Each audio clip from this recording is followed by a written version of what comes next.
We must not pull apart. Sanitarium, California, April 2, 1906. To the brethren assembled in council at Washington, we are living in an important period of the history of our cause, and the movements that we make now will have a decided bearing on the future of our cause. Recently, I have been very much weighed down. I know that the enemy is working with intensity of effort to confuse the minds of those who have never before passed through such an experience as this. We must do all in our power to save the souls of those who are being tempted.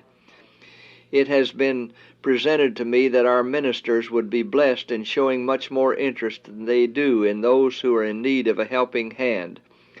Those who are perplexed and confused should be worked for earnestly, in season and out of season. Satan is putting forth decided efforts to lead souls astray, and our brethren of influence everywhere must work with untiring earnestness to save souls.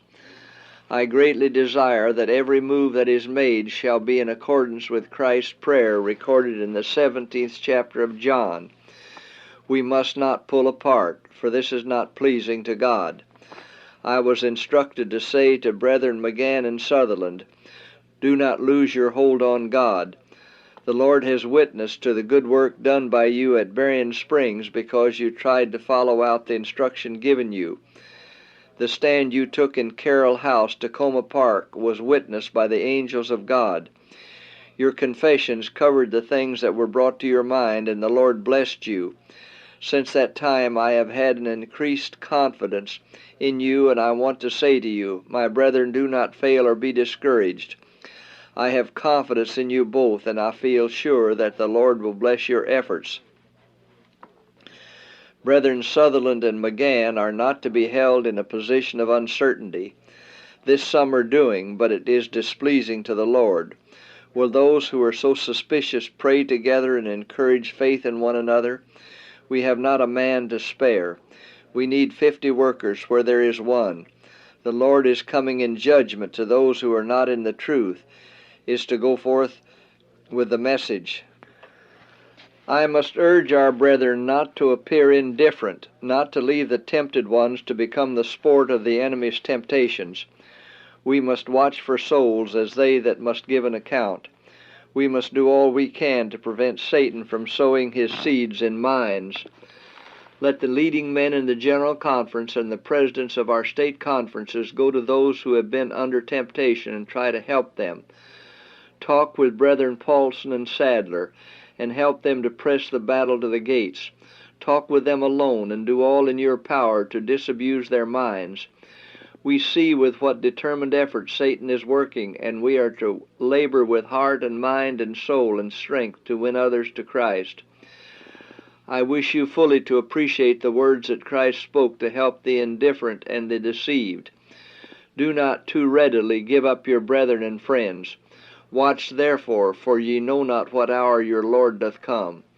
But this know, that if the good man of the house had known in what watch the thief would come, he would have watched, and would not have suffered his house to be broken up.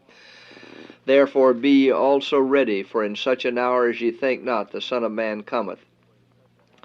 I am instructed to seek for the sheep that are being destroyed by wolves.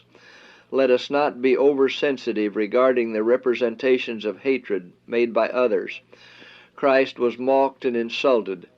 Men for whom he was about to give his life buffeted and smote him, saying, Prophesy, who is it that smote thee? Let us call to mind the scenes of Christ's suffering, and be prepared to suffer for his sake. And let no one of us give occasion for a brother to go over to the enemy's side. Let us make the kindest efforts to disabuse the minds of the tempted ones. Let it be our object to win souls to Christ, at the same time not compromising one point of truth. Let us stand on the affirmative, leaving others to do the accusing.